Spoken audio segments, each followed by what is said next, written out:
এটা জানে না। নওশাদ যদি দুদিনের রাজনীতি করা ছেলে জানে, স্বাস্থ্যমন্ত্রী জানে না এইরকম ভাবে গ্রামের নিরীহ মানুষদেরকে লুটা হচ্ছে? স্বাস্থ্যমন্ত্রী জানে না? তিনি মালুম করতে পারছেন না কেন? উনি কেন দায়িত্ব নিয়ে ঘোষণা করতে পারছেন না যে এই কোয়ালিটির লেন্স দিয়ে অপারেশনের রেট এই রাখতে হবে, এর বাইরে কেউ নিলে তাকে ধরে জেলের মধ্যে রাখা হবে? এই ব্যবস্থা করছে কি? এটা করছে না। আর কেন করছে না? আর আমি বলছি বলে আমার এই যে বলছিল না কালো পতাকা দেখাবে, কারণ কি? কারণ কি কালো পতাকা কেন দেখাবে? খোঁজ নিয়ে দেখুন, যত প্রাইভেট হসপিটাল গুলো আছে তাদের মালিকের সাথে এর মালিকের ভালো যোগাযোগ আছে। বুঝতে পারছেন?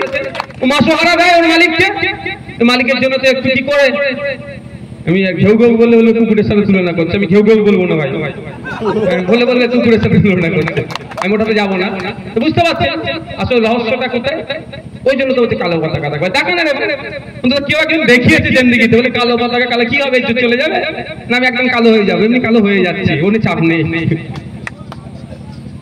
ভাই বন্ধুগণ, আপনার ফিরে আসি কাশ্মীরের পেহেলগাঁওতে। আমাদের প্রশ্ন করতে হবে, কি কয়েকটা প্রশ্ন করতে হবে, না করলে হবে না। যে কাশ্মীরে 5 মিটার 10 মিটার ছাড়া ছাড়া সেন্ট্রাল ফোর্স থাকে, সেই কাশ্মীরে কিভাবে ঢুকলো একটা পার্কের মধ্যে, ভ্যালির মধ্যে ঢুকে ধর্ম জেনে জেনে খুন করলে পালাতে সক্ষম হলো? প্রশ্ন করবেন না? সেই সময় আর্মিরা কোথায় ছিল? সারা পৃথিবীর মধ্যে সব থেকে বেশি আর্মি কোথায় আছে জানেন? সেটা হচ্ছে সেনা, সেটা হচ্ছে কাশ্মীরে। তাহলে ওখানে সম্ভব হলো কি করে? আমি গিয়েছিলাম সমীর গুহর বাড়িতে, বেহালাতে বাড়ি, তার স্বামীকে মেরে দিয়েছে, তার স্ত্রীর সাথে আমি কথা বলেছি, তিনি বলেছেন ধর্মীয় পরিচয় জেনে খুন করেছে যেমন সত্য, তিনি আর একটা সত্য কথা, আমার অনেক সত্য কথা বলেছে, তার মধ্যে একটা সত্য কথা, তিনি অসত্য কথা বলেন আমি বিশ্বাস করি, তিনি তার মধ্যে একটা কথা বলেছে যে তার স্বামীকে গুলি করার বেশ কিছুক্ষণ পরবর্তী বেঁচে ছিল, কিন্তু 2 ঘন্টা পরে তাদেরকে রেস্কিউ করতে এসেছে, ফলে তার স্বামী মারা গিয়েছে। হয়তো যত সময় আসলে আমরা সমীর গুহ ভাই আমাদের স্যারকে জীবিত অবস্থায় ট্রিটমেন্ট করে ফিরিয়ে নিয়ে আসতে পারতাম।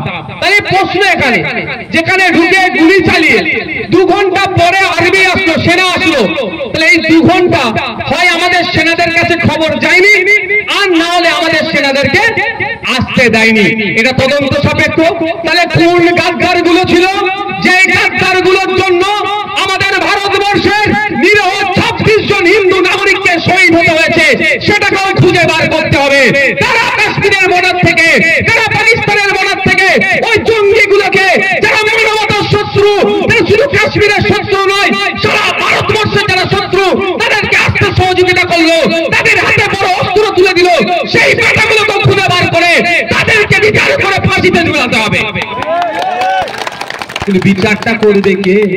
মোদিজি মনে হয়? বিচারটা করবে অমিত শাহজি? বিচারটা করবে শুভেন্দু অধিকারীর নেতা? বিচারটা করবে আপনার এখানে যিনি এমএলএ আছেন তার নেতা?